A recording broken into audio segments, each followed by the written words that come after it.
The four states' most watched news starts now. Good morning and welcome to the KOAM Morning News. It's 5 a.m. I'm Tanya Bach. Coming up this half hour, yesterday was National Signing Day. We'll hear from some local athletes moving on to the collegiate level. And it's Throwback Thursday, so we figured we'd make it the subject of our Something to Talk About. We're asking what the most memorable Super Bowl you ever watched was. But first, a check on your forecast. It's a tough one. I was actually thinking about the same question last night. I'm going to have to go Rams-Titans. Mine is much more recent than that. It would be the Chiefs. Whoa, winning. Ageism. Watch it now. No, I'm just saying the Chiefs winning the Super Bowl. I didn't get to see the first time they won. I got to see last year's though. Rams-Titans cool. was really special as well because of Chiefs fans. It's the year I got to know Dick Vermeil. It was Trent Green going down and Kurt Warner stepping in. And it was Mike Jones making the tackle at the goal line. Mike Jones playing for the Rams, former Missouri Tiger. Wow. Yeah. That's pretty cool. It was something else. And it was freezing. Good night, Irene. They call it Hot Atlanta. I swear it was like in the teens all week long. Skywatch Storm Tracker, Tanya. Speaking of cold fronts, all right, we know we've got colder temperatures on the backside of our morning rain. Now, here's what it looks like up to the north. It's remaining relatively light right now. Haven't picked up any lightning and nothing severe. But one thing I do want to point out is our temperatures at this point in time, not even close to like letting any of that rain flip over. We're sitting at 53 degrees right now from the Freeman Health System sky camera. That wind is going to be something else today because while it still comes in from the south as we speak, look at the low pressure system up by Yates Center. You see the swirl? This thing's going to flip around, move in from the north. And as a matter of fact, by the time we get to say 9, 10 o'clock, we're going to be in the midst of a wind advisory because it is going to whip in from the north. And that's what's going to drop our temperatures so much here as we work through our Thursday. We've pretty much topped out for the most part. See that band of snow that's working its way all the way from western Kansas up through Nebraska and Iowa, give you an idea of the front and the cold temperatures that are headed our way as we will go down on the mercury, kind of even out up in the low 40s here for the afternoon, but then continue to plummet. Well, let's get to the important part, and that's what the precipitation is able to do on future track. So we may skirt just a little wintry precip up to the north, but it looks like the majority of it's going to stay as rain. And as this thing sprints through, and that's about what it's going to do here. We then clear off overnight, and that leads us to a chilly overnight temperature down into the 20s. Now Friday and Saturday, we're able to make it up into the 40s. But like I said, this cold front, it's going to get us each and every morning. We'll get the afternoon warm up, but then it's the mornings and then late nights when we plummet down. That's why on Saturday we're still looking at that mix to bring us possibly some flurries then on Super Bowl Sunday as well. All right. Making the lows a little more manageable there. I like to see that. You're avoiding the right side of that screen, aren't you? You keep adding a low day. Like, oh. Polar. Ready? Gonna say it with me? Polar vortex. Well, there's a big day happening towards the right end of that screen after the Super Bowl. That's why I just put it right in the middle. I don't even know if that's where it belongs. I don't like that. I don't like that at all. Yeah, I'm going to focus on what's happening first. Hey, remember another day in the 53, in the 50s. There's a freeze what? No, we're already there. Oh, we're already there. That's where we're at. Oh, we're going down. Right. Great. Freeze watch in Tampa right now. Even on Sunday? No, right now, as we speak. As I stand before you, ma'am. What is happening? What is happening? All right, it'll be. They may get some showers, but no thunderstorm activity on Sunday. All right, thanks, Michael. Well, according to the latest quarterly economic report produced by the Pittsburgh Area Chamber of Commerce and PSU, Pittsburgh businesses did an excellent job weathering the economic storm brought on by the coronavirus pandemic. President of the Pittsburgh Area Chamber of Commerce says that last March, the city's unemployment rate fell to a 20-year low of 3.3%. And while it did get up to 9% in April, as of December, the unemployment rate was back down to 3.5%. As the vaccine rollout continues, the pace is not exactly what officials are hoping for. KOAM's Chris Warner spoke with 2 local health departments on how the vaccine rollout is progressing. We spoke with the directors of both the Jasper and Newton County Health Departments. Tony Moore on the Jasper County side says the vaccine process itself has been smooth, but not without challenges. It's been going pretty well. I mean, I think this vaccine, as compared to others, is a little more challenging in that trying to distance out people to try and get your social distancing as well as you can. Moore's counterpart, Larry Bergner in Newton County, says their process has also been going smoothly, but there's a problem. We still have a supply problem. It's that problem that's causing issues getting everyone currently eligible vaccinated in a timely fashion. We're hopeful that by summer we can have that group vaccinated. Now, I'm telling folks who have registered with us that we hope to get to that group within the next month and a half.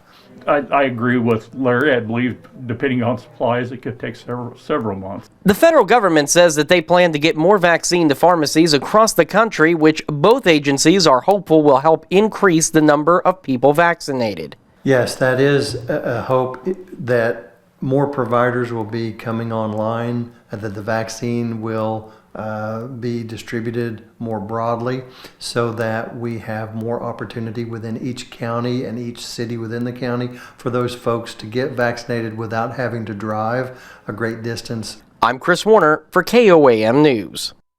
Remember, for the latest vaccine resources, just head to our website at KOAMnewsnow.com and click on the vaccine banner at the top of the page. Wilson County Health Department says it is moving into phase 2 of its vaccine distribution plan. That means starting next week, there will be a new batch of people eligible for vaccination. Now includes people older than 75 and high contact essential workers. People who are eligible in phase 1 still remain eligible. A variant of the coronavirus first discovered in the UK is now in Kansas. The Kansas Department of Health and Environment says the variant was found in a resident of Ellis County, Kansas. They're investigating to find out how the resident became infected with the variant. The UK variant was first reported in the U.S. at the end of December. It's been found in 33 states. Over the last year, a lot of planned events have been forced to cancel due to the pandemic. 4 States Farm Show in Pittsburgh was one of those. But we learned yesterday that this year the show will go on in Pittsburgh. It feels good to keep it in Pittsburgh. We like Pittsburgh. It's a good central location for the 4-state area, which the show draws a crowd from. Exhibitor-wise, they come from across the United States and Canada. The farm show will take place at the Plaster Center and the parking lot and grounds adjacent to the Plaster and nearby Bicknell Family Center for the Arts on the PSU campus. It begins May 21st. It'll be open on the 21st and 22nd from 8 a.m. to 4 p.m. and on May 23rd from 8 a.m. to 3 p.m. Pitt State highlights Black authors during this Black History Month. All month long, the Black Student Association and Axe Library are highlighting books that will help students reflect on Black history with a book display. Books include Maya Angelou's I Know Why the Caged Bird Sings and Just Mercy by Brian Stevenson. Books help and really give you a better understanding and build empathy for others who are maybe different than yourself, obviously. Again, if you can find the display at the Axe Library. It's 5:07. As the rain rolls through and temperatures are in the 50s right now, we will plummet down after that, kind of stabilize in the low 40s here for the afternoon hours.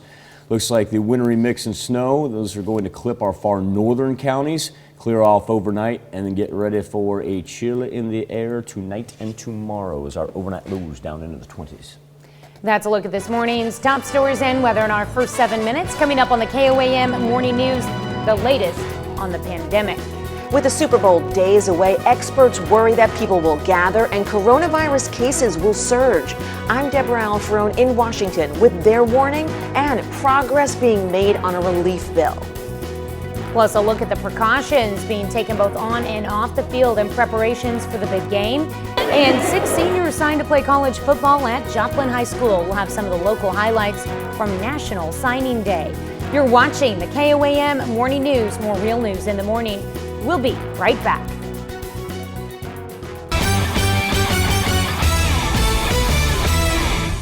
Wednesday marking a big day for many a high school athlete across the country. National Signing Day. At Lamar High School, 5 seniors signed, including Rylan Woolridge. Woolridge crossing the state line to play at Pitt State next season, and a big catch for PSU. He was the Class II Defensive Player of the Year for Lamar last fall.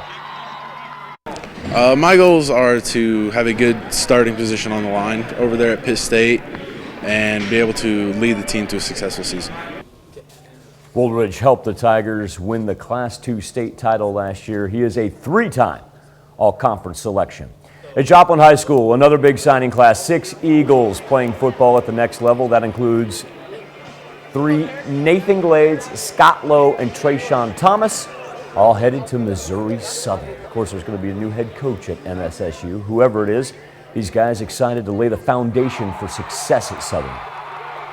I mean, it means a lot. I mean, like, I got coaches that I like there, and I believe that if we get a new head coach, I believe Joe Batasco can do the job as well. I think that no matter what, we'll be fine. I know a bunch of guys out there. Honestly, I'm just looking for a place to play football, and I'm thankful that Missouri Southern has given me an opportunity to play football.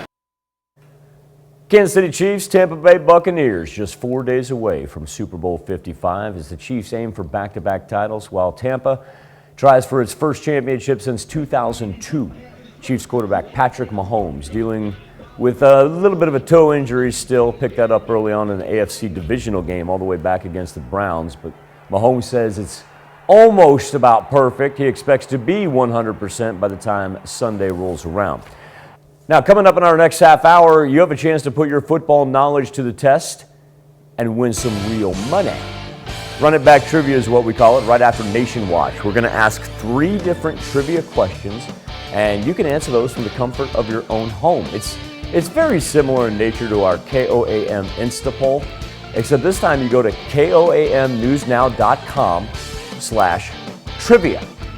KOAMnewsnow.com/trivia.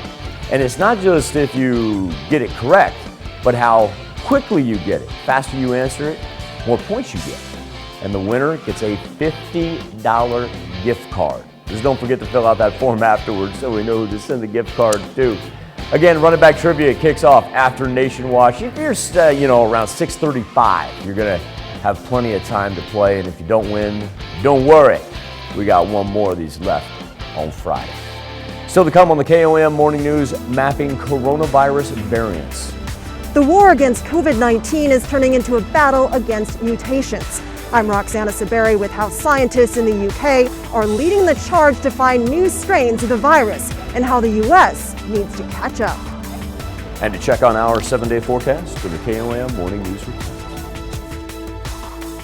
A little past 5:17, roll weather on the 7s and let the developments begin on this Thursday morning. We've got rain coming down here in the northern portion of the 4 states, overcast skies, and colder temperatures on the backside of it. Haven't seen anything severe. Starting to pick up a little action here just to the north of our counties where we see the darker green, a little splash of yellow in there. No lightning though. Don't have any flooding concerns. Freeman Health System sky camera in Joplin, 53 degrees, so we certainly can't complain about that. This wind is going to be a key factor for today. As it swirls around over here as that low pressure system works in. Still getting a good southerly breeze that's put us up into the mid-50s right now. Now, this is as good as we're going to get today temperature-wise, because as it shifts and works in from the north, eventually it is going to feed us a wind advisory that's going to last all the way until 3 o'clock. And it's not the southerly wind that is going to be the advisory for, it's actually everything that's working in from the north. So there's the cold front as it penetrates down. What we're looking at right now is really maintaining it as rain for the early morning hours. Should be out of here around, say, noon, 1 o'clock. And then after that, it's just sitting back and letting the temperatures drop. We're actually going to get a little afternoon sunshine, evening sunshine as this thing drops down. But it's deceiving when you walk out today and you're like, oh, that's not too bad. Grab your jacket. You're going to need it by this evening. KOAM News Now Facebook page. The interactive Super Bowl experience. It usually attracts tens of thousands of football fans during the week. But with the pandemic still going strong, NFL forced to make some adjustments to keep everyone safe. Skylar Henry has the story from Tampa, Florida. Masks are required and fewer people are on the field, but the game is on at the Super Bowl experience in Tampa. In the past, our events have sort of been measured by a sea of people coming out, which we love, but we don't love that during a pandemic. There were plenty of kicks and TD passes, but this year, every ball is wiped down in between plays. Oh, I still feel safe. Yeah, I feel good. Yeah, it's great.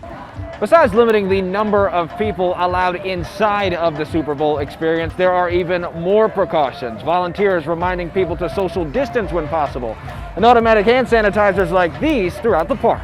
Really great compliance. People are excited. People are happy to be out. The Carlisle family traveled from Iowa to root for the Chiefs. Like most fans we ran into, the threat of COVID didn't stop them from flocking to the city. The biggest worry was if Kansas City could actually get back to the Super Bowl, because we've had it booked for a while. Florida resident Scott Spencer is a huge Tom Brady fan. We're happy to be here. We're happy to be at the experience, and go Bucs. With attendance limited Sunday at Raymond James Stadium, this experience is the big game for most of the fans here. Their chance to get in on some Super Bowl action in Tampa. Skylar Henry, CBS News, Tampa. Our question on the Facebook page, your most memorable Super Bowl that you've watched. Let us know. We'll roll your comments. Super Bowl 55, Sunday, right here on KOAM. Kickoff 5:30. Healthwatch next. Topping Healthwatch this morning, more than 450,000 Americans have died from the coronavirus. The number of daily deaths has been climbing, but health officials believe it will soon turn around if Americans keep taking precautions and getting vaccinated.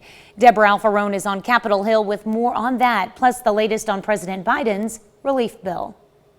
New coronavirus cases and hospitalizations are falling. Back to the level we were before Thanksgiving. CDC Director Dr. Rochelle Walensky is warning Americans not to throw away that progress this Sunday. Please watch the Super Bowl safely, gathering only virtually or with the people you live with. While the stadium in Tampa is hosting the big game, other sports venues like the Oakland Coliseum are turning into mass vaccination sites. The reason this site was chosen, making sure that communities that are often left behind are not left behind, they're prioritized. A new study in the UK of the AstraZeneca Oxford vaccine found it may slow transmission, but that vaccine is not available in the US. The AstraZeneca company has not provided the kind of transparent information that the other companies have. Here on Capitol Hill, Democrats in the House and Senate have taken a procedural step needed to pass a $1.9 trillion relief bill without any Republican votes. The concurrent resolution is adopted. President Biden is confident Republicans will back his plan. I think we'll get some Republicans. Though there's little evidence they will. If it goes forward without any changes from what was originally proposed, I would predict that not a single Republican will support the $1.9 trillion plan. The president says he's willing to narrow the group of Americans receiving a stimulus check, but doesn't want to lower the amount of $1,400. Deborah Alfarone, CBS News, Washington. A group of 10 Republicans offered a $618 billion plan, but Democrats say it's not bold enough. A high-tech monitoring system could help doctors treat Parkinson's disease. A team of scientists tested a smartwatch on hundreds of patients to capture their movement and tremors throughout the day. By tracking fluctuations and patterns, doctors could adjust medication schedules for the best treatment. A study in Denmark finds women with multiple sclerosis may not be at higher risk for pregnancy complications, including gestational diabetes and preeclampsia. Study, which involved about 3,000 MS patients, did find those women have a higher chance of giving birth by C-section. A diet with large amounts of processed refined grains like white flour is linked to a higher risk of heart disease. A study in the BMJ tracked 137,000 people in multiple countries. The highest intake of refined grains was associated with a 33% higher risk of serious cardiovascular events. That's a look at some of today's top health stories. You're watching the KOAM Morning News. Morning rain making its way into southwest Missouri. No lightning, and our rain is it's remained steady. It's certainly not coming down at a torrential rate or anything like that. Remember, after this rolls through, our temperatures are going to drop. We've pretty much topped out for the day. It's down by the 40s by the time we get into the noon hour, continuing to drop after we level out all the way down to about 28 for an overnight low Friday. While we get some sunshine, it's still going to be cool. Be back right after this.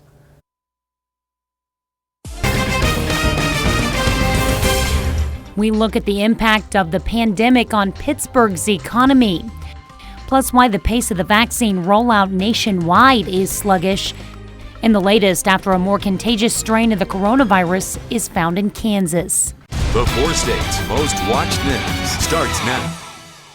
Good morning and welcome to the KOAM Morning News. It's 5:30. I'm Tanya Bach. Coming up this half hour, something to talk about on the KOAM News Now Facebook page. We're asking what the most memorable Super Bowl you've ever seen was. And talk about team spirit. We'll introduce you to a family who named their newborn son after Kansas City's star quarterback. Who could that be? But first, a check on your forecast. We've got rain coming down in southwest Missouri right now. Get rid of the cloud cover just so we get a better visual. It's starting to pick up right now just to the southeast of Butler. We see a little patch of yellow coming down. Haven't had any lightning. And colder temps on the backside of it as well, as we're going to have the cold front arrive. Now, it still is very, very nice for a February morning. 53 degrees from the Freeman Health System sky camera, but we're beginning to drop. Up there you see Yates Center at 44 with a low pressure swirl is making its way from the northwest down to the southeast. Still very, very nice when you head outside.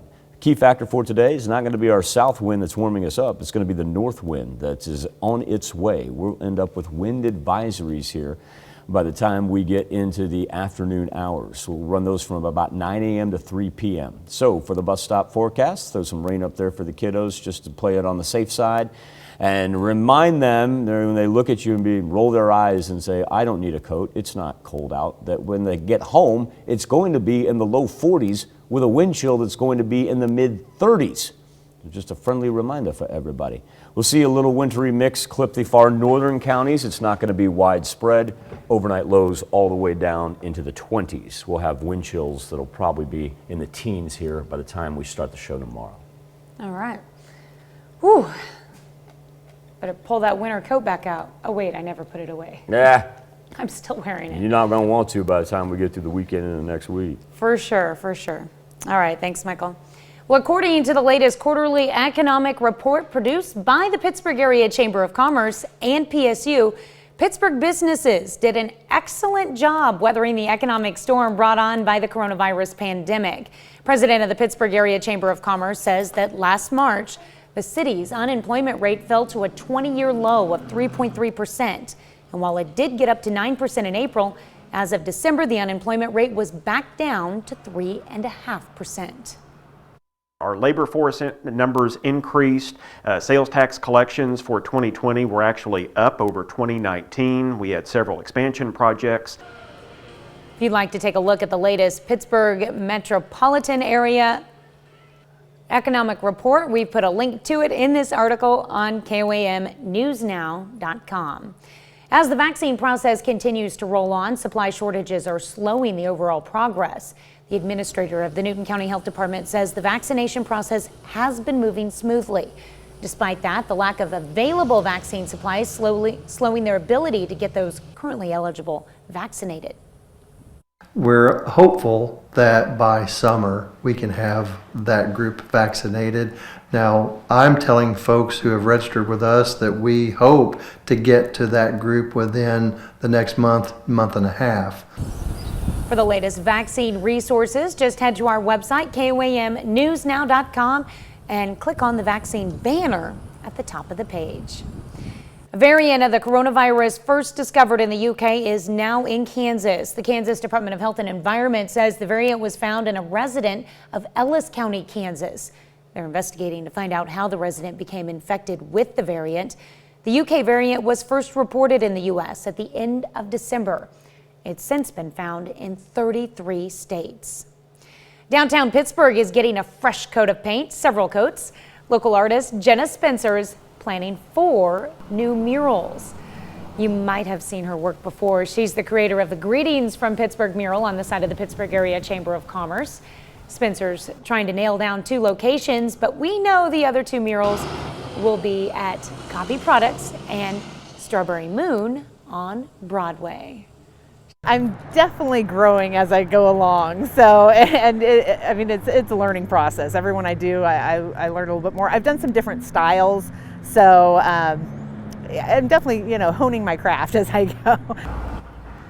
She does some excellent work. The Downtown Advisory Board approved a grant to cover the cost of the murals.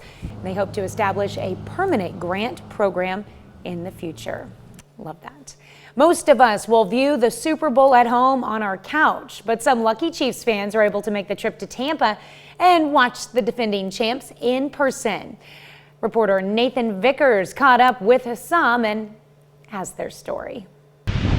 A windy day by the coast. Woo, baby! Means Angelica Vrondos has to take care not to let her banner blow away. Gotta be strong, like that Chiefs defense! Angelica moved to Tampa from Raytown. She runs a sign printing company, and she's proud to display her support for the Chiefs to the waterside street that runs by her house. People can see it all out there on the water. People driving by, come by, they honk. She also has an impressive collection of artwork, memorabilia, autographs, and jerseys. This is my first lucky shirt of the week. That's not her only one. Oh, I'm a character, yeah, but I have character as well. Vrondos knows she's nuts about the Chiefs, and she's proud to show it to the world. I bleed red. Win, lose, die, draw, doesn't matter, man. I bleed red. There's only Chiefs. That's it. She's awesome. Vrondos also goes to the Chiefs home opener every year. Well, these Chiefs fans are getting ready for the Super Bowl by learning the most valuable lesson any football fan can learn: how to properly tailgate. Well, these are students at Pittsburgh Middle School, and instead of doing PE, well, they tailgated yesterday. Now, don't worry, they didn't completely skip the physical aspect of physical education. There were lots of games. We just started out here, but I've been playing some spike ball, some Polish horseshoe, and some cornhole. But right now, I just started playing football out here. Keep having fun, kids. That's a look at our top news stories coming up this half hour in the KOAM Morning News. Why Canada is now designating the Proud Boys as a terrorist organization. Plus, we'll have the story of an Overland Park family's special connection to the Chiefs and their Super Bowl 54 victory. But first, it's 5:37. Cloudy to begin, rain in the north. Cold front on its way. Wind advisory lasting from 9 a.m. to 3 p.m. 15 to 25 miles per hour. Cold front locks in tonight as wind chills are down into the teens. Be back with World Watch next. Topping World Watch, authorities in Canada declare the right-wing extremist group the Proud Boys a terrorist organization. Canada's public safety minister says the Proud Boys represent a threat to the country's national security. Members of the Proud Boys can now be barred from entering Canada. It's also now illegal for any Canadian to willingly handle assets belonging to the organization. Wednesday's announcement comes almost a month after a mob of pro-Trump supporters stormed the U.S. Capitol building. Some of the arrests made in connection with the deadly incident have involved reported members of the Proud Boys group. Canadian authorities say this serious decision was not made overnight. Seen most recently, and there is a great deal of evidence to support that there has been a serious and concerning escalation of violent, not just rhetoric, but activity and planning, and that's why we have responded as we have today. At least 12 other organizations have also been listed as terrorist groups in Canada, including several branches of Al-Qaeda and neo-Nazi programs. Russia and the U.S. have extended their nuclear arms treaty. It was set to expire on February 5th. On Friday, Russian President Vladimir Putin signed a law extending the treaty for 5 years. Secretary of State Antony Blinken says the agreement limits how many nuclear warheads, intercontinental missiles, submarine-launched ballistic missiles, and heavy bombers both countries can have. It also allows Russia and the U.S. to monitor each other's capabilities. Scientists in England are tracking changes in the genetic code of COVID-19 to better understand the virus and how to fight it. Roxana Sabiri visited their lab. England is racing to find and stop the highly infectious South Africa variant of COVID-19 before it's too late. Adding to the urgency, scientists here have discovered that a mutation in that variant has now appeared in the UK variant, raising concern the virus is evolving and could become more resistant to vaccines. The virus over time is improving itself. It's a matter of natural selection. It's the survival of the fittest. Sharon Peacock leads a nationwide network of scientists tracking those transformations more closely than anywhere else in the world. We're looking for mutations, and those mutations really give us a barcode for the virus. Every day at labs like this one, robots and researchers sift through thousands of samples of COVID-19, mapping mutations in the genetic code.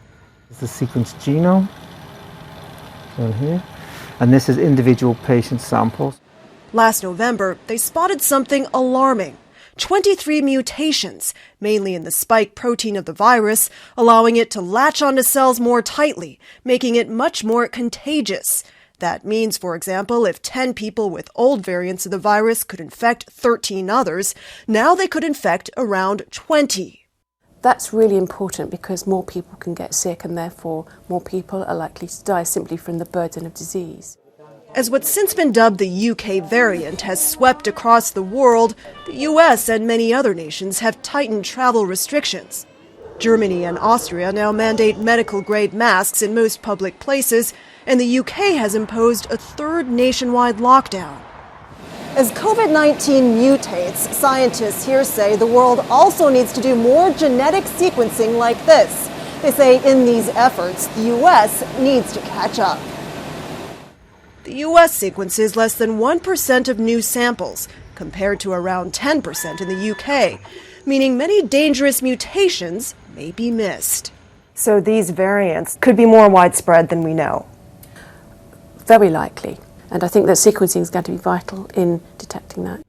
Scientists here told us vaccines may need to be redesigned by the end of this year to adapt to new mutations. Roxana Saberi, CBS News, London. That's a look at some of your biggest headlines from around the world. Let's toss it over to Michael for our Something to Talk About. Thank you, Tanya. This morning on the KOAM News Now Facebook page, more than half a century, people have gathered around their TVs to watch possibly the biggest sporting event in the United States. That would, of course, be the Super Bowl. Asking you, what was the most memorable Super Bowl that you've watched? Will York, our own Will York, says, as a Chiefs fan, I go with last year's Super Bowl, but as a football fan, he's going to go with 45 when the Packers defeated the Steelers. I'm going to come back to Guy here in a second. Rocky Cunningham, Super Bowl 50 comes to mind, but I always got to say the current/next one for me, fresh commercials that haven't disappointed me yet. Rocky also with the love you, Aunt Pat. I'm going to come back to you, Guy. Travis Guest says the somewhat recent Seahawks versus Broncos game was pretty wild. A safety on the first play, and then it only got better from there. Michelle Pacini says, good morning, KOAM, making that memory this Sunday. Now, Guy has a comment on social engineering, and his first one was possibly the two greatest quarterbacks ever, and I'm prepared to abandon the NFL for good. Have you accepted that you are systemically racist? Now, I think Guy's probably talking about Mahomes and Brady coming up. But Guy, if there's a chance you're talking about 82 Montana versus Kenny Anderson, if there's a chance you're talking about 89 Montana versus Boomer Esiason, completely understand, man. I completely understand. By the way, my Chiefs tie-in with both of those, your color analyst on CBS Radio for both of those games, Hank Stram. Be back with the news you need to know before you head out the door right after this. Here's a check of today's top headlines, the news you need to know before you head out the door. In a secret ballot vote, House Republicans overwhelmingly rejected efforts to remove Liz Cheney of Wyoming from leadership. Hard-right conservatives turned on her after she voted last month to impeach then-President Donald Trump. And House Republicans are standing by Marjorie Taylor Greene. Today, Democrats are expected to vote on whether to kick Greene off of her committees for past incendiary remarks and for endorsing conspiracy theories. A variant of the coronavirus first discovered in the UK is now in Kansas. The Kansas Department of Health and Environment says the variant was found in a resident of Ellis County, Kansas. They're investigating to find out how the resident became infected with the variant. The UK variant was first reported in the U.S. at the end of December. It's since been found in 33 states. According to the latest quarterly economic report produced by the Pittsburgh Area Chamber of Commerce and PSU, Pittsburgh businesses did an excellent job weathering the economic storm brought on by the coronavirus pandemic. The president of the Pittsburgh Area Chamber of Commerce says last March, the city's unemployment rate fell to a 20-year low of 3.3%. And while it did get up to 9% in April, as of December, the unemployment rate was back down to 3.5%. A vigil was held yesterday for the 6 people murdered in Muskogee, Oklahoma on Tuesday. A man, 5 children under the age of 10, and their mother were found shot in a home. The mother survived and is hospitalized with serious injuries. 25-year-old Jaron Prigion faces 6 counts of murder and other charges. There's no word on a motive yet.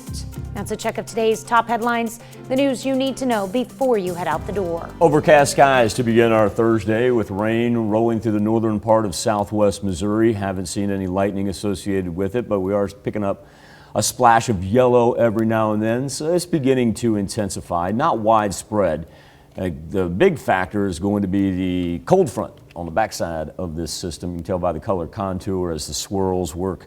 And the low pressure system from the northwest down to the southeast, already seeing Yates Center and Iola temperatures beginning to drop.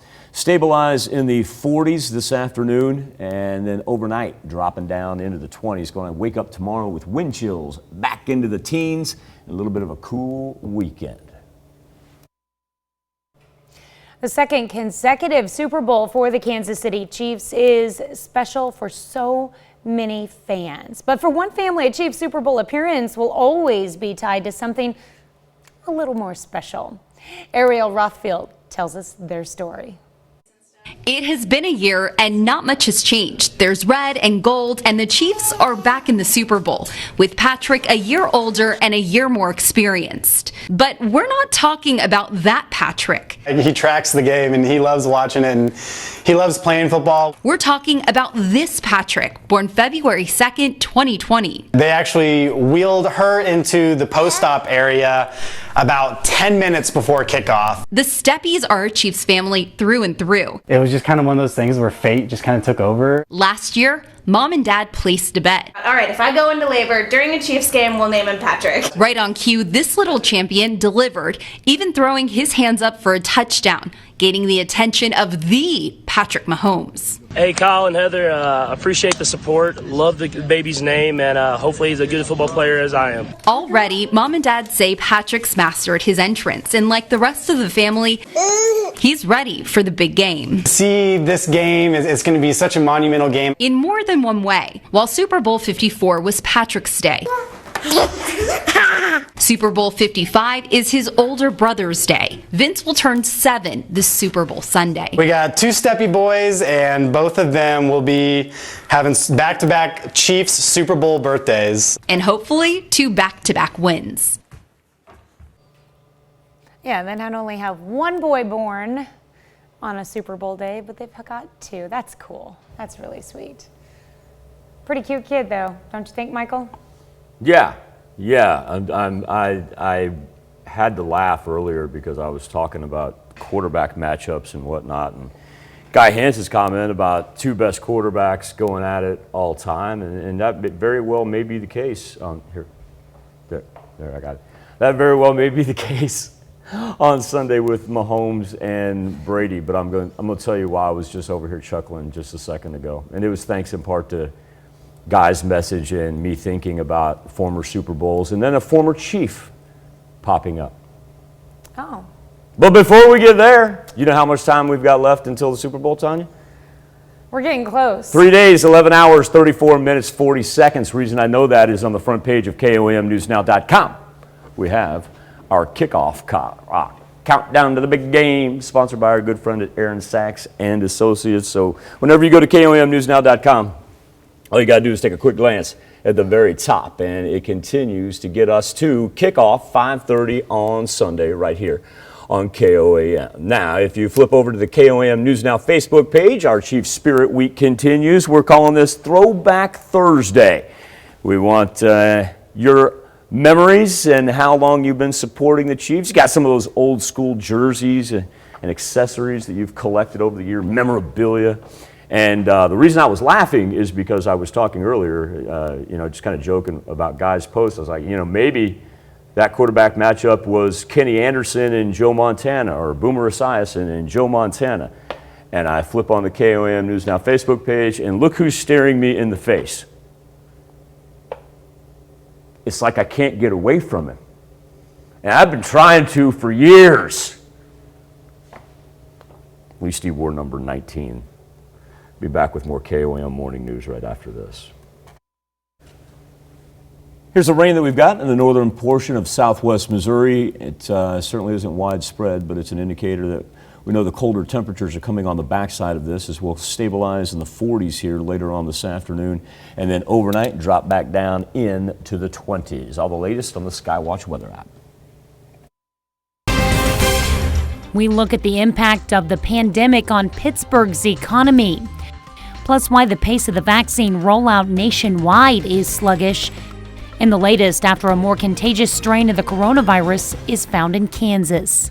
The 4 states' most watched news starts now. Good morning and welcome to the KOAM Morning News. It's 6 a.m. I'm Tanya Bach. Coming up this half hour, we're going to show you how you can make your own cornhole board at home. Hey, why not?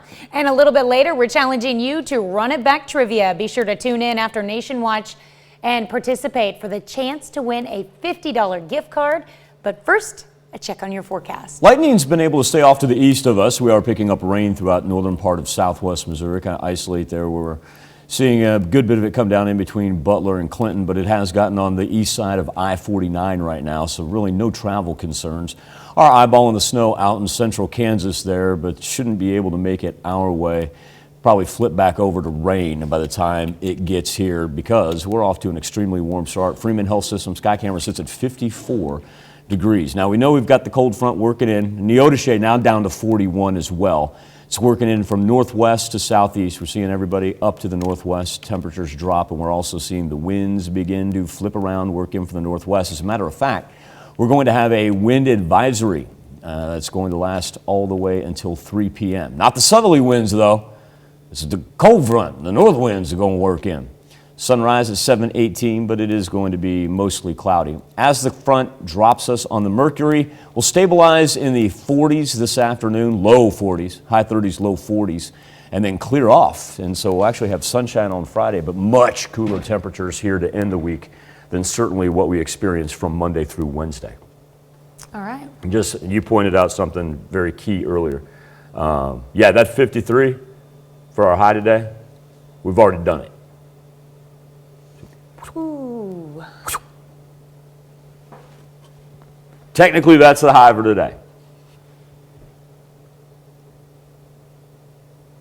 Okay. We're just going to be done with it here in a little bit. All right. Well, hope you brought your coat with you this morning. Yeah, don't walk it. You're going to walk outside and be like, it's beautiful. Nope, about to get colder. You're going to leave the office later today going, what happened? Yeah, no kidding. All right, thanks, Michael. Well, according to the latest quarterly economic report produced by the Pittsburgh Area Chamber of Commerce and PSU, Pittsburgh businesses did an excellent job weathering the economic storm brought on by the coronavirus pandemic. The president of the Pittsburgh Area Chamber of Commerce says that last March, the city's unemployment rate fell to a 20-year low of 3.3%. And while it did get up to 9% in April, as of December, the unemployment rate was back down to 3.5%. Pittsburgh company is making downtown a little bit brighter. A big neon sign is in the fabrication stage right now with a company called Sign Brothers. Officials say they expect the sign to be a staple fixture of downtown Pittsburgh. Some area health officials say supply shortages are slowing the overall progress of area vaccinations. The administrator of the Newton County Health Department says the vaccination process has been moving smoothly, but the lack of available vaccine supply is slowing their ability to get those currently eligible vaccinated. However, the federal government announced yesterday they plan to get vaccines to pharmacies to help with distribution. A warning from the Better Business Bureau for people who have gotten a COVID-19 vaccine.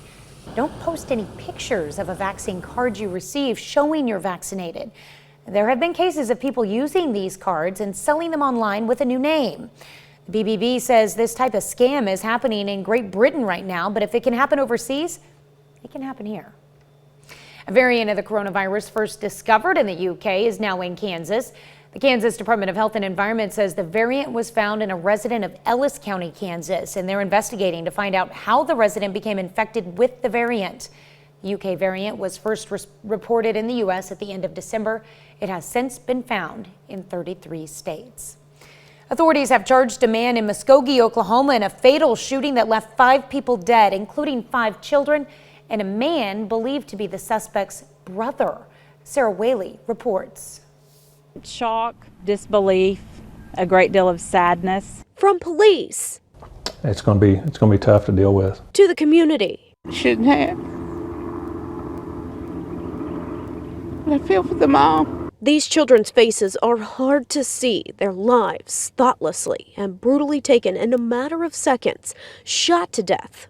They were killed in cold blood. Their mother, Brittany Anderson, shot too, is recovering in the hospital. But emotionally, she may never recover from such an unthinkable loss. Police say her boyfriend and the father to at least some of the children is to blame. He has chosen to not cooperate with the investigation at this time. His name is Jaron Pridgeon. Muskogee police say he went on a shooting rampage inside this home near Wood and Indiana streets around 1:30 Tuesday morning. Loved ones of the victims saying Pridgeon injured Brittany while killing 5 of her kids and also a man believed to be his brother. Police Chief Johnny T. says it's a crime that no one can process. You think of mass shootings involving, adults or maybe teenagers or people involved with, things going on the streets. Not five little ones that under the age of 10. I mean that's just hard to fathom any, and you put that number with it. It's just there's not any words to describe it. Here is 2-year-old Jalea, and here 3-year-old Jadis.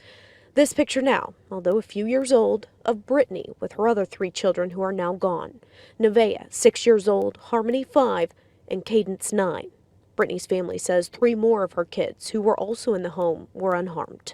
That brown house right there, that's the house where it happened. The crime scene tape is down now, but still, of course, hard to look at. Police tell me that the suspect in those victims all lived under that one roof. Now, Muskogee here is about an hour southeast of Tulsa. It's a smaller community, so not anything anyone ever would expect. The mayor of Muskogee declared Wednesday a time for prayer and meditation. A balloon release and a vigil are planned for tomorrow. 6:07. Rain in southwest Missouri, overcast skies for everybody else. 2 key factors today. Number 1, the dropping temperature on the backside of the front. Number 2, wind advisory as it shifts in from the north at 15 to 25 miles per hour. Dropping our temperatures down into the low 40s this afternoon. We're already seeing low 40s. Where the fronts kicked in from Yates Center, Iowa, and the Odyssey. And then we're down to the high 20s overnight. Wind chill is going to be in the teens when we wake up tomorrow. That's a look at this morning's top stories and weather in our first 7 minutes. Coming up on the KOAM Morning News, we'll show you how you can make your own cornhole board. Plus, making Super Bowl snacks. The pandemic is pausing many Super Bowl parties this year. I'm Nancy Chen, and I'll tell you why the game plan for most Americans still includes eating. Can't leave out the food. And we'll look at whether or not you could be reinfected by a new strain of the coronavirus. You're watching the KOAM Morning News. More real news in the morning. We'll be right back. In Money Watch this morning, Wall Street was mixed on Wednesday. Wall Street, the Dow added 36 points. The Nasdaq was down 2. The S&P 500 gained 3. Shares of eBay jumped 10% in after-hours trading thanks to a better than expected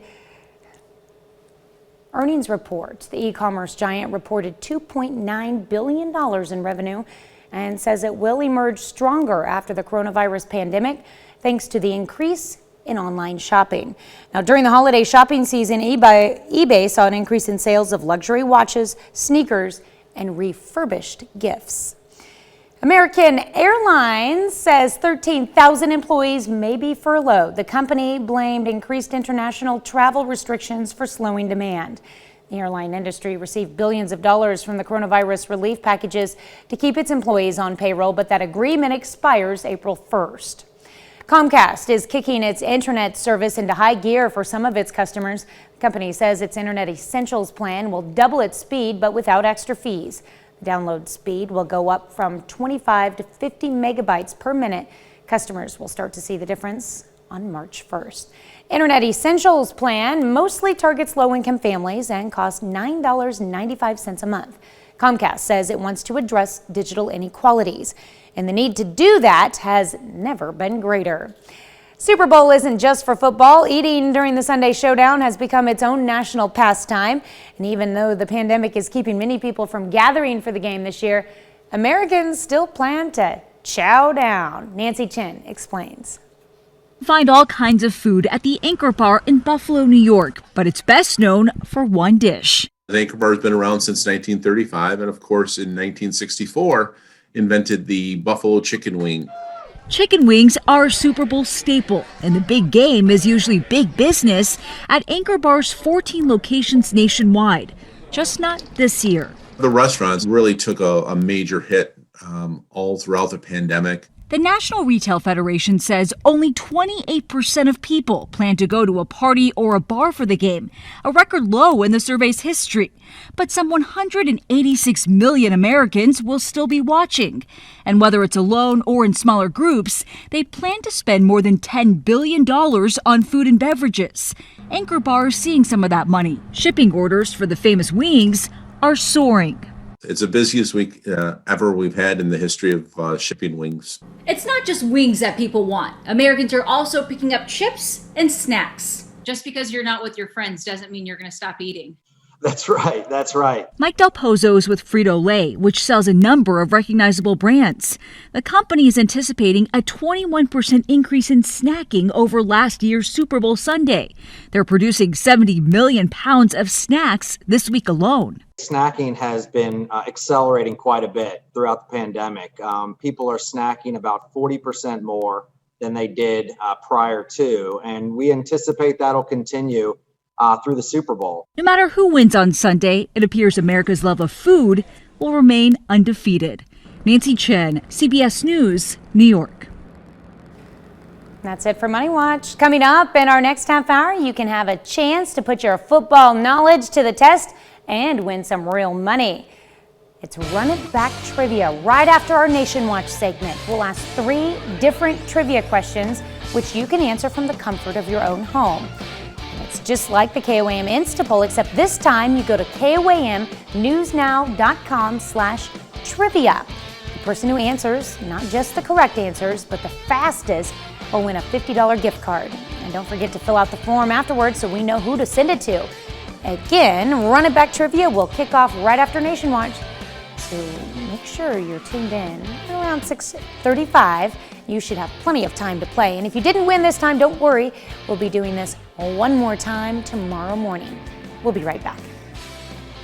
6:17, so let's roll weather on the 7s. Let's talk about travel impacts that this front and our morning precipitation is going to have on us as we have rain throughout southwest Missouri, expanding not only here to the northeast, but also down here on the other side of 44, getting a little pop up there in McDonald County. Now, everything's moving on the east side of I-49. Nothing's been severe, hasn't been heavy.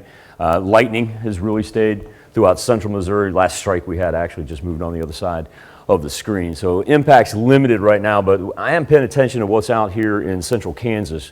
The positive aspect of all this is that it's flipping over to rain. And so as it makes its way toward us, we're not close to the freezing mark yet, even with the cold front dropping in after that first band rolled through. As a matter of fact, from the Freeman Health System Skycam, we're sitting at 54 degrees. It's February morning. We haven't even got the sunrise. We're sitting at 54. I mean, that's pretty crazy. But as that low pressure swirl begins to drop in, look, Neodesha and Iola now down to 41. So everybody that's sitting here mid-50s know that by the time we get late morning around noon, we're going to be down low 40s, if not some 30s. Here's the other key factor. not the high winds from the south that we're still experiencing. It's what's moving in. And this wind from the north is going to present us with a wind advisory. Technically, it hasn't taken effect yet. Actually, it doesn't start until 9 a.m. But I want to point this out, that's what we're going to have coming in from the northwest, 15 to 25 miles per hour, gusting up to 35 miles per hour, all the way through the afternoon hours. And obviously, that's the back end of the cold front with much cooler temperatures. It's going to be able to penetrate all the way down to the deep south by the time we get to next week. So, like I said, travel impacts, none right now. Still keeping our eyes out to the west. Should break up, should just be rain. The mix that we see, that's going to be in our far northern counties. So we will keep our eyes on I-49 especially. Now, while the pandemic forces many of us to adjust our plans for Super Bowl Sunday, there's always ways to make the most of any situation. Our own Jesse Irwin stopped by Henkel's Hardware in Webb City, Missouri to learn what it takes to put together your own set of cornhole boards. Well, we are here this morning at Henkel's Hardware, where we are joined by Chris Henkel, co-owner of Henkel's Hardware, and we're talking cornhole boards this morning. Yep. Do you know the history of cornhole? Yeah, so it's kind of crazy. There's a lot of different opinions of where it came from, but it pretty much, they settled it's a German game. So brought over from Germany, and then in the Cleveland area, the Germans, at the time, it was something that they would use, make some type of a thing and throw it in a milk crate. And then they started adjusting it, and then again in the 70s, Popular Mechanics run a thing on it. And I believe it was in maybe tailgating in Cleveland. It kind of really made its big deal then, and so then it just started traveling tailgating from place to place, and people started playing at home and carrying it with them to parties. And so there's tournaments now. It's a thing. They're trying to make it an Olympic sport. Oh my goodness. Well, it's got a storied history. Right. And now as we head into Super Bowl Sunday, it's going to have a pretty significant role if people are willing to go outside and give it a shot. Right, so, depending on the weather. Right. So, but not everybody can, just go out and buy. I know they can get pretty expensive, but you can make your own. Well, and I think it's more fun even to make your own. I mean, with the family, you can make it as a family thing, and then you can customize it to what you want it to be for your family. If you want it to be for a sports team, or you want it to be the flag, or I mean, you could do it for anything. Okay, so what do we need? So it's simple enough. What we used is some CDX plywood, which is an unfinished plywood. You really only need a half sheet, so you can make 2 sets with one 4x8 sheet. We used 1/2 inch and then a few 2x4s, and then we cut those 2x4s down into some pieces. And so some basic tools. If you've got a drill and a drill bit, we have hole saws, but you could also just use a jigsaw to cut a hole. And then otherwise, I mean, it's pretty. You could even use a handsaw. So some of these things are just pretty basic tools. Right. Okay. So what are the step-by-step instructions here once you have all these supplies? Because it doesn't seem like it's very much at all. It's really not. So you could cut the plywood in half. And then quarter that. So then you're gonna have a 2x4 piece of plywood, and it's exactly 1/4 of the plywood. Okay. And then your 2x4s, you'll cut some. The 48-inch pieces are basically the frame to give it some support so it doesn't sag. And the 21-inch pieces would be the back. So you're gonna build just a box out of 2x4s. You could use nails, you could use screws, and then you're gonna hook your plywood onto it. And then the 11.5-inch pieces, those are the legs on the back to kind of give it that angle. You've learned a lot about cornhole. Right? Yeah, it's a thing. Thank you so much for walking us through You're welcome. this. Appreciate it. I'll tell you what, if I tried that, don't put a level on it. I guarantee I made that wobble back and forth like that. Counting down to kickoff right here on KOAM, 3 days, 11 hours, 7 minutes, and 36 seconds before Super Bowl 55. It begins right here on KOAM. And we're going to have more on that how-to that Jesse just showed us on our morning show page, KOAMnewsnow.com. We'll be right back after this. Topping Healthwatch this morning, there's a growing concern about variants of the coronavirus. As one health expert says, even if you've already been infected with COVID-19, you may not be fully protected from the latest mutations of the virus. Mandy Gaither explains. Across much of the U.S., coronavirus cases continue to plateau, but the virus is still circulating, and while its variants are not the dominant strains going around the U.S. at this time, those mutations, especially the one first identified in South Africa, are concerning. If it becomes dominant, the experience of our colleagues in South Africa indicate that even if you've been infected with the original virus, that there is a very high rate of reinfection to the point where previous infection does not seem to protect you against reinfection.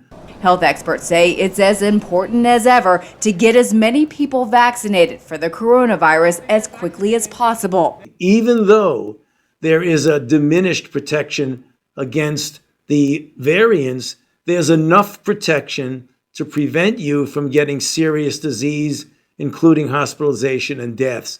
So vaccination is critical. When it's available, get vaccinated.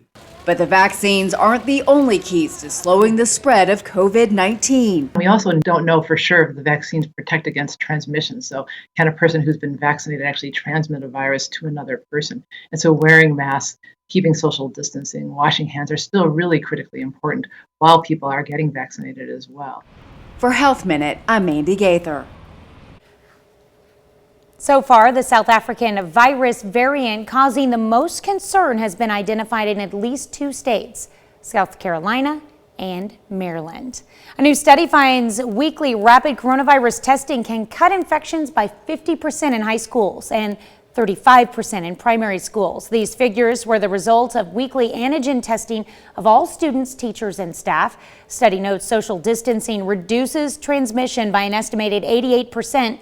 So social distancing is more effective than weekly testing. It also notes when everyone wears a mask, infections are cut by 40%. That's a look at some of today's top health stories. You're watching the KOAM Morning News. Thursday morning rain, really nothing to write home about, but remember it also ushers in a cold front. We see it in southwest Missouri. Other places have remained dry, but look at the temperatures on the top left-hand corner here is dropping down into the low 40s already. So we know it has arrived. It could see a little wintry mix for our far northern counties. That's what we'll eyeball here for the rest of the show.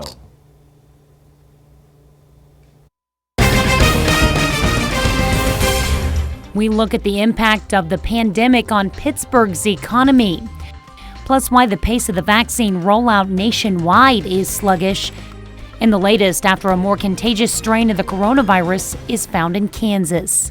The 4 states most watched news starts now.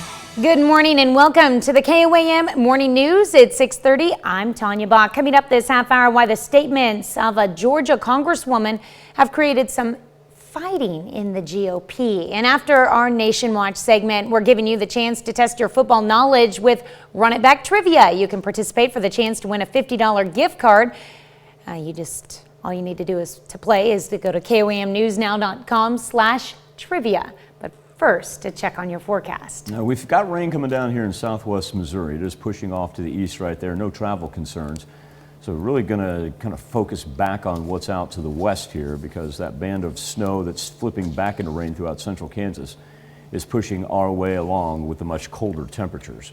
We've been fortunate so far, and the reason being, I'll come back to that here in a second. Come on, don't freeze on me there.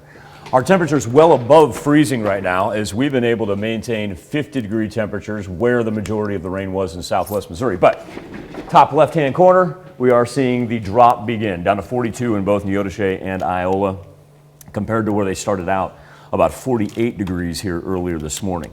That being said, it's not bad out at all. 54 degrees in Joplin right now from the Freeman Health System sky camera with a good southwest wind.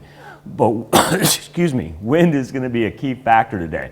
Look at how it flips around, and as it works in from the north, it's actually going to be much stronger than our southerly winds that we have right now, to the point where we will have a wind advisory that will last all the way until 3 o'clock this afternoon with northerly gusts of 35 miles per hour.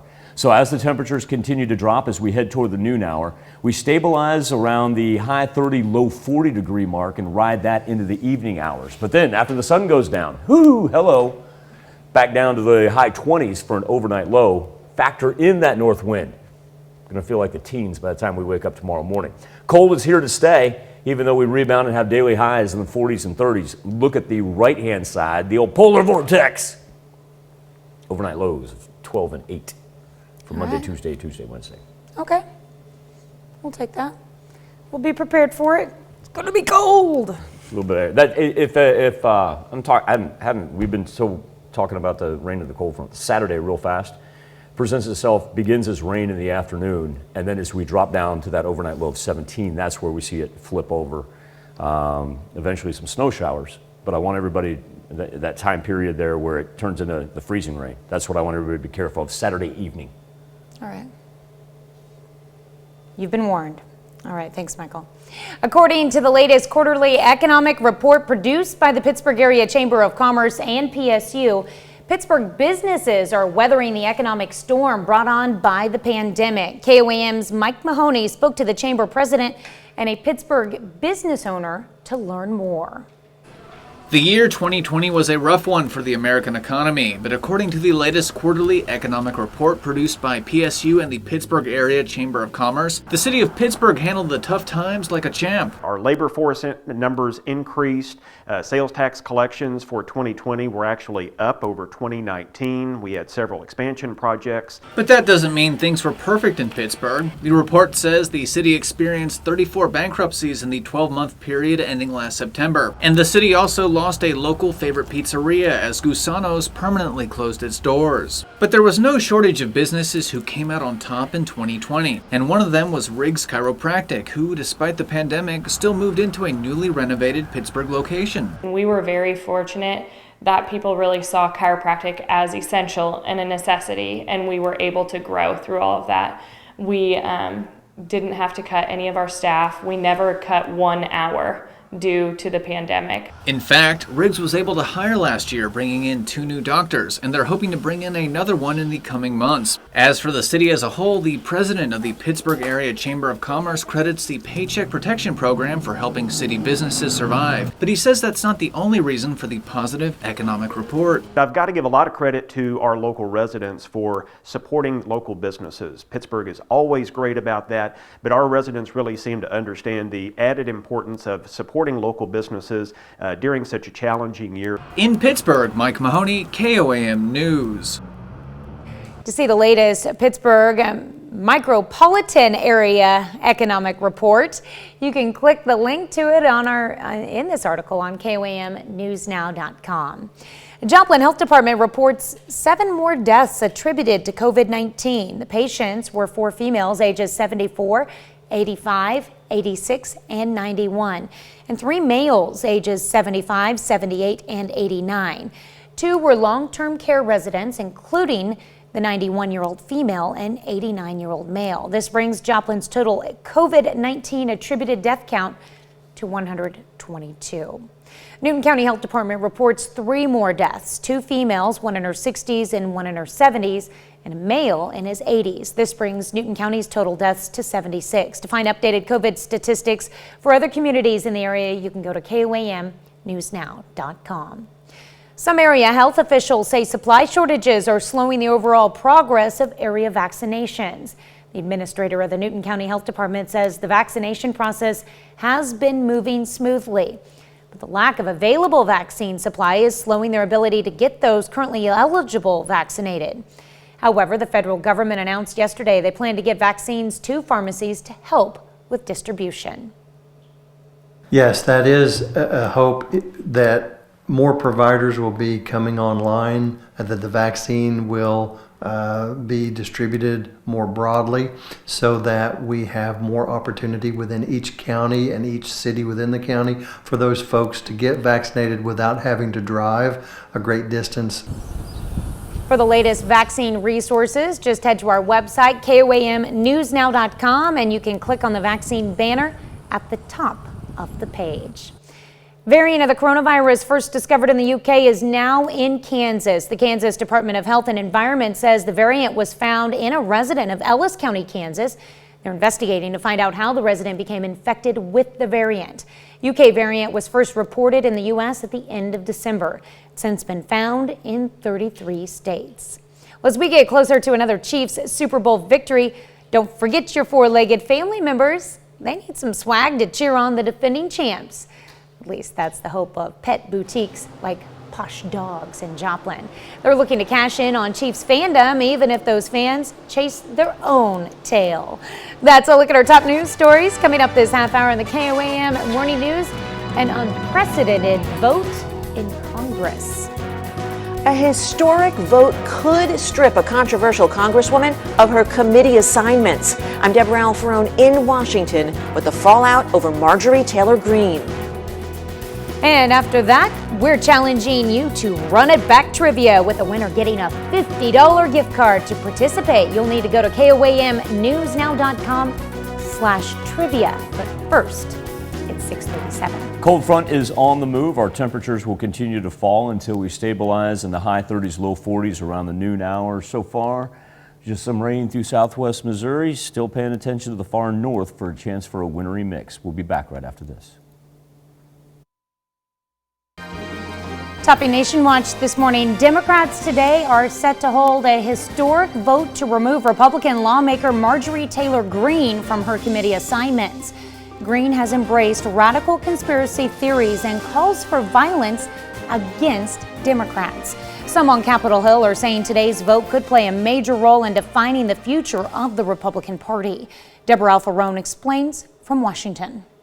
House Minority Leader Kevin McCarthy declined to take action against freshman Congresswoman Marjorie Taylor Greene, whose dangerous rhetoric and disinformation has sparked outrage within and outside the Republican Party. Because I'm looking at this idiot, David Hogg. A damning collection of online evidence indicates Greene has supported QAnon and far-right conspiracy theories. This recently surfaced video from 2019 shows Greene mocking Parkland High School shooting survivor David Hogg. He's like a dog. He's completely trained. Greene also supported social media posts calling for the execution of House Speaker Nancy Pelosi and suggested that a space laser controlled by Jews started a wildfire. Is she a good face for the Republican Party? She's not. House Minority Leader McCarthy said he unequivocally condemned Greene's conspiracy-filled comments, but stopped short of removing her from committee assignments, saying she apologized last night to fellow GOP lawmakers. She said she was wrong. She has reached out in other ways and forms. But Greene has not publicly apologized. In fact, she tweeted yesterday that no one was owed an apology and she would never back down. House Democrats have scheduled a vote for today to strip Greene of her assignments on the Education and Budget committees. It'll be the second vote within 24 hours that tests how much the GOP is on the same page. A late-night Republican vote was held over whether or not Congresswoman Liz Cheney should be removed from her leadership position following her vote to impeach former President Trump. In a 145-61 tally, members voted to allow Cheney to keep her position. Deborah Alfarone, CBS News, Washington. That's a look at today's top national stories. All right, now it is time for Run It Back Trivia, and we bring in our resident sports expert, Michael Hayslip. You have to admit, you are totally. All right, here's the deal, Tanya. In a few seconds, we're going to pop up a Super Bowl trivia question. Well, not necessarily Super Bowl trivia question, more NFL trivia about the Kansas City Chiefs. You can do it on your phone, your tablet, your PC. Just go to KOAMnewsnow.com/trivia. KOAMnewsnow.com/trivia. Okay, we're going to get this started in about 30 seconds, and you still have time to log in. It's just like the Instapoll we do every morning. PricewaterhouseCoopers has just delivered the questions to me in a sealed envelope. Go to that link, you can participate again. Also, he's PricewaterhouseCoopers, now known as Caden Milner, our incomparable producer. That's right. Again, the site is KOAMnewsnow.com/trivia. All right, so you got 13 seconds to answer a multiple choice question. Now remember, here's the key aspect. The faster you pick the right answer, the more points you get. And the winner will get a $50 gift card. Make sure you fill out your information at the end so we know to get you your prize. You ready to get this started? Yeah, I'm excited. All right, let's go. Number one, what year did the Chiefs and Buccaneers first play each other? 1980, 76, 82, or 89? All right, got a few seconds to weigh in here. Looks like the majority of the respondents are saying 1982 right now. Are they correct?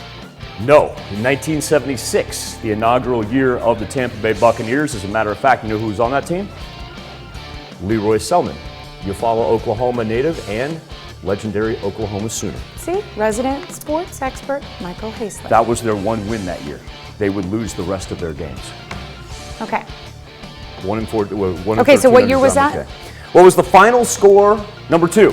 What was the final score of the last game the Chiefs played. The very last game that they played. I'm not going to go through the scores. I just want to see if everybody's got a 2-week memory is what it is. Because this is going to be the one against the Bills. Have some differing opinions there. It looks like everybody's locked in. Pretty good memory right there. Yeah, it was 38-24, and of course that was the Bills in the AFC Championship game. All right, you ready for the grand finale? All right. All right, here we go. Last question. The Kansas City Chiefs were originally known by what name? If you know your Lamar Hunt history, if you know your Kansas City Chief history, if you know your American Football League history, you know that they started as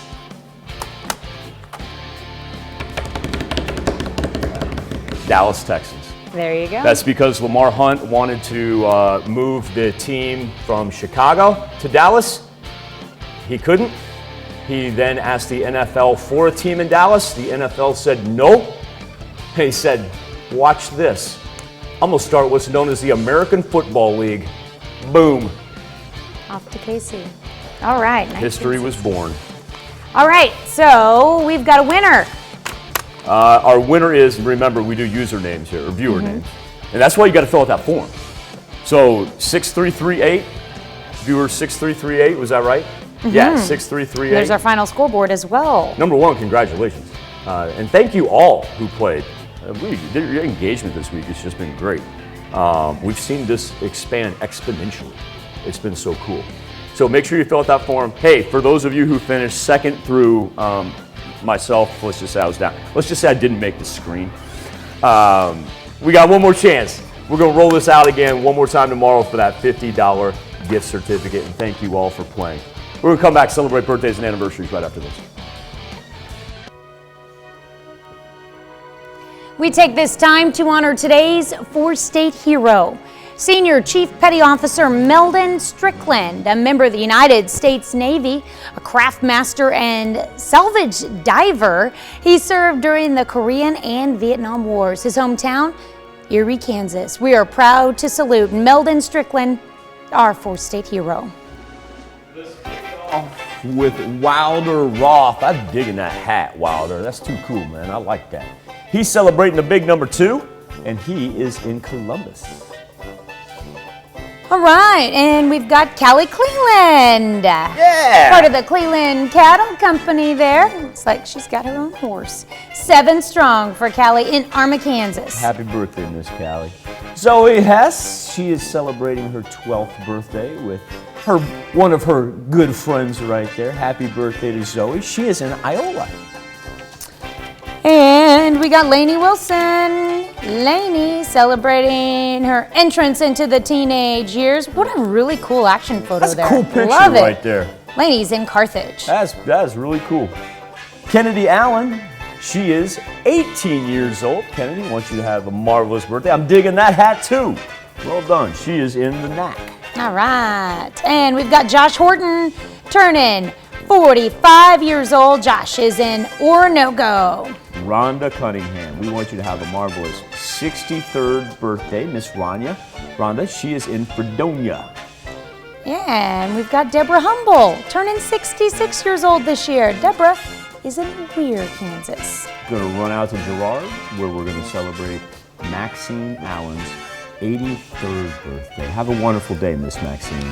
All right. And William Benicki is celebrating birthday number 88. William is from Parsons, and we've got birthday wishes going out to you from Shirley, Chris, Karen, David, Ethan, Aiden, and Landon. And Michael. And Tanya. There you go. Happy birthday, Mr. Benicki. Roy Davis, he's celebrating a birthday. Roy is in Columbus. Ruth Ann Benedict, a very happy birthday to you, Miss Ruth Ann. She is in Columbus as well. And Karen Vaughn. Karen, a happy birthday from KOAM in Crestline. Now, here's Tanya Bach with a very important birthday announcement. That's right. You can be a part of the KOAM Birthday Club. All you have to do is go to our website and sign up. And once you do, you'll get special deals from local businesses. Go to KOAMnewsnow.com and sign up for the KOAM Birthday Club today. KOAM News Now Facebook page. Our Spirit Week continues. We're calling this Throwback Thursday. You got an old school jersey, you got some memorabilia. Grab a picture, post it on our KOAM News Now Facebook page, and we compile those throughout the morning and afternoon and then kind of put together a nice little array of pictures and videos for our evening newscast. I want to thank you all for participating this week and your wonderful engagement. I was not making fun, I was poking fun about the Joe Montana picture that's just can't seem to get out of my life. Tanya, do you know why Joe wore number 19 with the Chiefs? I do not know. Well, legend has it that he wanted to wear his traditional 16, and NFL Hall of Famer Leonard Dawson told him, "No, you're not." Oh. That's right. That was pick a new number. That was Len's number. So then Montana wanted to wear number 3. It's the number he wore at Notre Dame. The Chiefs said, "Nope, that number's been retired. That was Jan Stenerud's number." So Joe went with 19, which is what he wore in high school. Just goes to show you, Joe Montana, ye of NFL greatness, rebuffed by Chiefs Hall of Famers. Huh. So did number 19 get retired then? Say what? Did number 19 get retired? No, I mean, he had a good run in KC, don't get me wrong. No.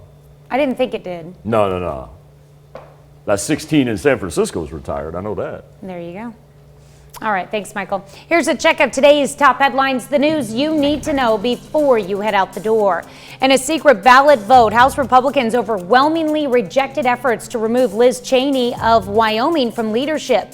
Hard-right conservatives turned on her after she voted last month to impeach then-President Donald Trump, and House Republicans are standing by Marjorie Taylor Greene. Today, Democrats are expected to vote on whether to kick Greene off her committees for past incendiary remarks and for endorsing conspiracy theories.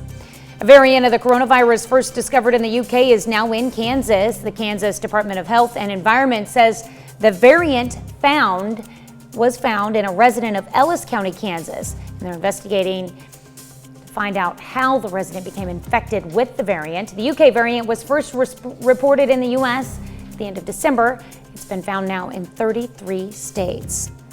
And a vigil was held yesterday for the 6 people murdered in Muskogee, Oklahoma on Tuesday. A man, 5 children under the age of 10, and their mother were found shot in a home. The mother survived and is hospitalized with serious injuries.